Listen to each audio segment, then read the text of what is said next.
Um trabalho nosso de trigonometria no curso de matemática da PUC Minas. Nós vamos estar falando aqui sobre função cosseno.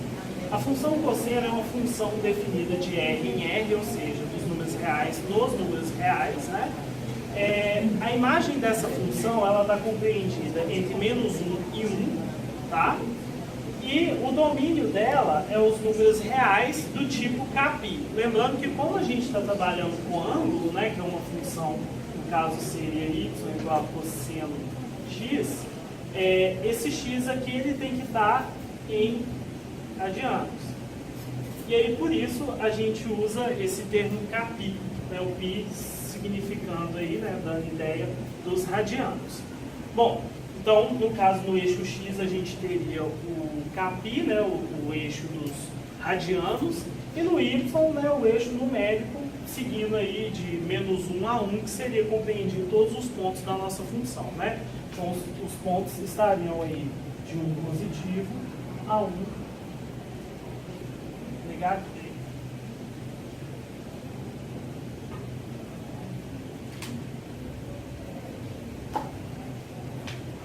Então, todos os pontos estariam compreendidos entre essas duas linhas tracejadas, tanto para o x positivo, né, para o eixo positivo de x, quanto para o eixo negativo de x.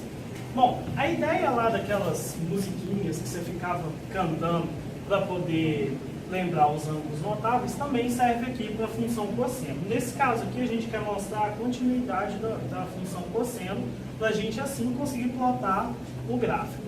Então, no caso aí, a gente teria que ir aqui no ciclo trigonométrico para a gente poder estar observando aonde que está os pontos do seno e cosseno, tá? O cosseno, ele está relacionado ao eixo X do ciclo trigonométrico. Nesse caso, o cosseno de zero, ou seja, 0 graus, né, no círculo unitário, ou seja, de raio 1, você teria aqui, no caso, o cosseno de 0 igual a 1. Então, vou só colocar aqui. Bom, posteriormente ia para o cosseno de 30. O cosseno de 30 é raiz de 3 sobre 2. Né? Então, o cosseno de 30 como sendo raiz de 3 sobre 2. Então, você vem aqui, ó, raiz de 3 sobre 2. Vou até mudar aqui para poder ficar raiz de 3 sobre 2. O cosseno de 45, que é o mesmo do seno, né, que é a raiz de 2 sobre 2. Lembrando que o seno sempre está aqui, ó, o seno estaria aqui, ó, se você estivesse procurando, no caso, o seno. Então, por exemplo, o seno estaria plotado ali. E o cosseno, desculpa, de 60 sendo meio. Então, a gente já tem aí, para a gente colocar aqui na nossa tabela, raiz de 3 sobre 2, raiz de 2 sobre 2. Lembrando que eu coloquei em ângulo porque a nossa mente pensa sempre em grau, né? O ângulo em grau. Mas na nossa função tem que estar em radiano. Então eu relacionei os dois aqui, né? Lembrando que um π, né? Um único π é igual a 180 graus, ou no caso 2π, que seria uma circunferência completa, é 360 graus. E aí é o cosseno de 60. Agora, nós vamos chegar aqui na ideia, né, de chegar no cosseno, no caso do segundo quadrante. A gente construiu aqui para o primeiro quadrante, né, dos ângulos notáveis, e agora a gente vai indo para o segundo quadrante. Então, se você for caminhando aqui no ciclo trigonométrico, você vai chegar no ângulo de 90 graus, que seria no topo, né, da circunferência de raio unitário. Nesse topo também valendo 1. No caso aqui, o cosseno, como a projeção dele está no eixo X, o cosseno de 90 é 0. Então, tem que colocar 0 lá. E aí aqui a gente dá a ideia que tudo vai começar de novo, do outro lado. Só que indo de 0 para menos 1. Aqui a gente está de 1, indo de 1 para 0. Então, à medida que você está andando aqui, ó, a gente está aproximando de 0. Chegou aqui, a gente vai afastando de 0 do lado esquerdo, né? No caso, no sentido negativo de x. Então vamos pegar a ideia aí. Deixa eu a primeira por aí. Então se a gente pegar aqui, por exemplo, o seno seria, no caso, esse que eu marquei, né, o seno de 30, que é meio, 30 graus representado aqui de verde, e seguir aqui, ó, né, numa reta paralela, uma semi-reta paralela ao eixo das abscissas, né, no caso o eixo X, e encontrar um ponto aqui. Nesse caso aqui, eu tenho o 180 menos 30, que é, no caso aqui vale 30, né, no caso. O 180 menos 30, que é 150. Então, esse ângulo todo aqui é igual a 150. Então, e esse pequenininho aqui vale 30, no caso, no segundo quadrante. Então, a gente está olhando os cossenos do segundo quadrante. E aí, eu vou marcar a projeção do cosseno, que é a mesma projeção. Nota que é pertinho de 1, você achou um pertinho de menos 1, na verdade, por causa do eixo simétrico. E aí, você achou menos 1 lá. Logo, né, você achou como o raio unitário aqui menos 1, porque é uma circunferência, tem raio constante. Então, logo, aqui você vai achar um cosseno negativo e oposto ao cosseno de 30. Então, o que acontece? O cosseno de 150, que também pode ser notado como um 90, né, daqui até aqui tem 90, um 90 mais 60, que também dá 150, o que também tem 60. E aí, você vem aqui no 150 e anota um menos raiz de 3 sobre 2 negativo. Agora vamos continuar aqui por 45. Então nós vamos fazer a mesma coisa. Achei um ponto, né, esse ponto correspondente ao seno, paralelo ao eixo das abscissas novamente. E aí eu vou descer o ponto. Nota que o seguinte, que até aqui você tem 90. E aqui você representou o ângulo de 45, né? Ângulo de 45. Como aqui tem 90, 90 com 45, 135. E esse 135 também é o mesmo de 45, porém com sinal trocado. Então seria menos raiz de 2 sobre 2. Então de 135, que é a mesma coisa que 5π sobre 4, é menos raiz de 2 sobre 2. E agora, por último, a gente estaria... Qual que é a cor aqui? Por último, a gente estaria olhando de 60. Até coloquei aqui do lado de fora porque não ia caber. Então, a gente vai olhar, no caso de 60, seria daqui até aqui tem 60. Então, vou puxar para cá, vai chegar aqui. E aqui seria o cosseno de 60, né? Passando por esse ponto aqui no eixo Y. E aí eu vou descer nesse ponto. E aí eu vou achar o mesmo ângulo de 60 graus que tem aqui, vai ter aqui. Então 180 menos 60 vai ter 120 graus. Que vai ter o mesmo cosseno do lado de cá, com o sinal trocado. Então, o cosseno de 120 é meio, né, negativo. E aí, por último, o cosseno de 180 vai chegar o seguinte, vai ser o raio, né, o raio centrado, com o eixo, né, das ordenadas da abscissa centrado no centro do círculo. Você vai pegar o raio do lado oposto, como é simétrico, é menos 1. Então, o seno de 180 é menos 1. Vamos lá, anotando, ó, aqui.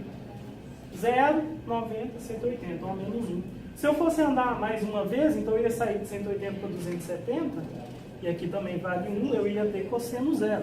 Se eu fosse somar mais 90, eu ia chegar a 360. Opa, cheguei no 1 de novo, aí eu começo de novo meu ciclo trigonométrico.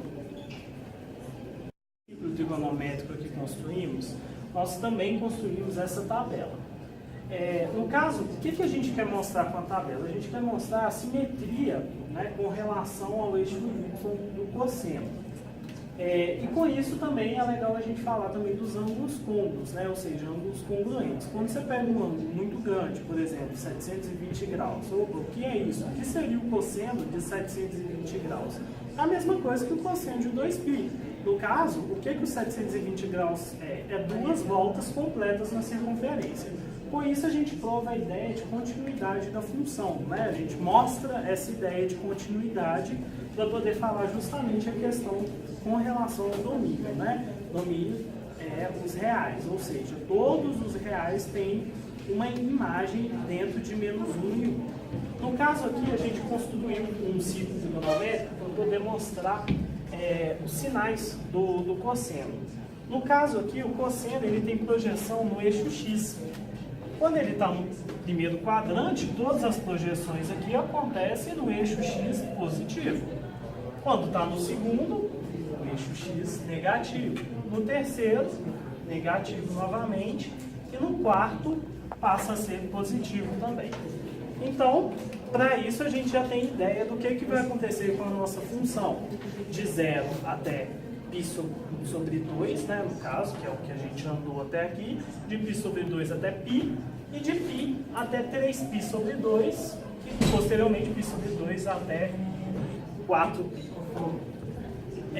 Bom, aqui também a gente desenhou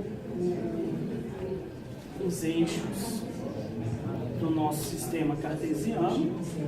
Vamos representar aqui como 1 e aqui como menos 1, sabendo que já é os valores máximos da nossa função. E aí a gente vai começar botando pontos mesmo. Então vamos lá. Aqui está o 0, então o cosseno de 0 é 1. Então a gente marca o ponto máximo do eixo, né? Contando com tudo isso, né, no caso os sinais do cosseno, né, e a tabela que a gente tem, construir aqui um eixo cartesiano, né, x por y, onde x vão estar representados da forma kπ, como eu já tinha dito, e coloquei aqui os limites, né, os limites no caso seria as minhas imagens. Então, a maior imagem possível, a menor, né, desculpa, é menos 1, e a maior é 1. Então, vamos começar aqui. Vamos marcar pontos desse gráfico olhando para a nossa tabela. O cosseno de 1, né, não, desculpa, de 0 é 1. Então, vamos marcar 1 no nosso gráfico. O cosseno de π sobre 2, que é 90 graus, é 0. Vamos marcar 0 no gráfico. O cosseno de π chega a ser menos 1. Então, daqui ele já saiu do ponto máximo e já foi lá para o ponto mínimo da função. E aí, consequentemente, de 270 graus vai ser 0 novamente. E, posteriormente, o 2π, no caso, volta a ser 1, que é o mesmo de 1. Então, aqui a gente construiu parte da função cosseno. E ela também vale para o eixo negativo, né, para o lado negativo de x. Pensando em 1π sobre 2, como a gente falou da questão da simetria, o ângulo é o mesmo, você só muda o sentido, né? Você tem aqui o círculo trigonométrico. Se o ângulo é positivo, você anda para cá. Se o ângulo é negativo, você anda para cá. Então não vai fazer diferença, vai ser o mesmo. Então daqui para cá você andou π sobre 2, daqui para cá você andou menos π sobre 2. Só muda o sentido, o sinal. Então nesse caso, o sinal de um ângulo está associado ao sentido que você vai estar andando no círculo trigonométrico. Então, nada mais justo, né, do que o seno de menos π sobre 2 ser igual ao o cosseno, desculpa, de menos π sobre 2 ser igual ao cosseno de π sobre 2. E a mesma coisa seria para o seno de π, né, no caso sendo menos 1, que é o valor extremo do nosso círculo trigonométrico. Agora é a parte mais fácil das coisas, ligar os pontos.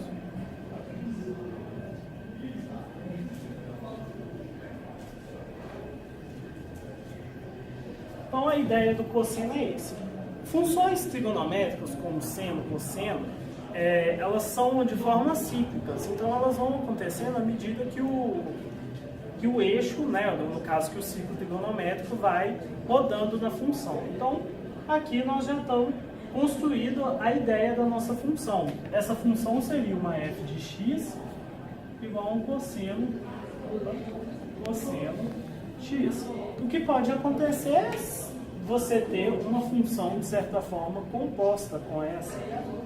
E aí isso pode mudar. Por exemplo, se isso acontece, vou fazer de vermelho aqui, só para a gente fazer no mesmo gráfico, para ter ideia do que acontece. No menos cosseno x. No caso, o menos cosseno x, em vez de ser, no caso, você começar, por exemplo, de 1, você já começa de menos 1. E vai passar por todos os pontos. Quando chega no π, ela vai chegar no valor máximo 1. Por quê? O cosseno de π é quanto? 1. Desculpa, menos 1.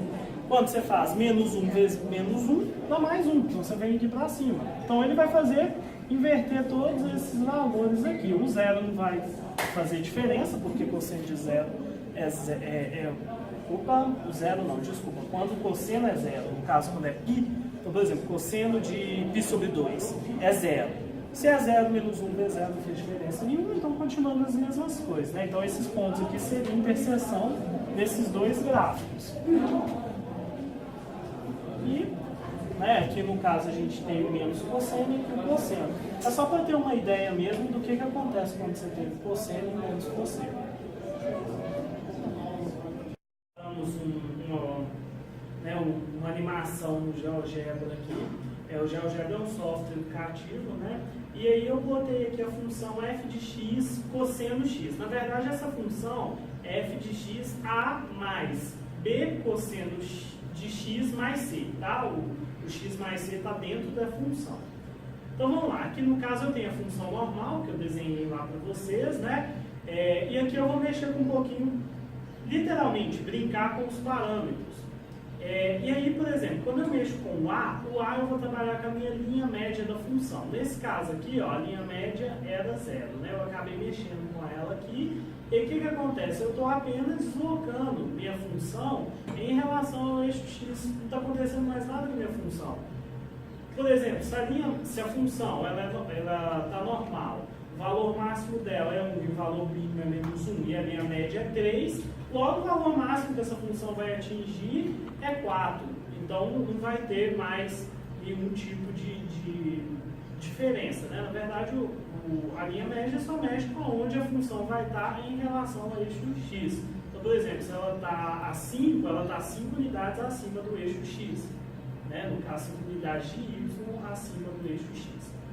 Bom, no caso aqui, por exemplo, quando eu mexo com b, eu estou mexendo com a amplitude da função, né? É um a mais bx, da b cosseno x. Então aqui é a amplitude, ó. Quando eu aumento a, minha amplitude aumenta, então eu estou mexendo com a minha imagem da função. Quando eu chego lá no 5, a minha imagem passa a ser menos 5 e 5, como pode ser observado. Então eu mexo e vou brincando, a função vai, né, mudando um pouco aí. Agora, quando eu mexo com o meu c, eu mexo com o deslocamento da função em relação ao eixo y. Então, ou seja, eu estou deslocando. Quando eu passo 5 unidades para frente, o que acontece? Eu pego minha função cosseno x e aumento 5 unidades para frente. Então, o máximo é esse, né? Esses conceitos aí fazem a função ser deslocada. É uma translação da função em relação ao eixo cartesiano. Então, aqui a gente cumpriu aí com o nosso vídeo. E nossa aula de trigonometria sobre a função cosseno está dada. É isso aí, muito obrigado.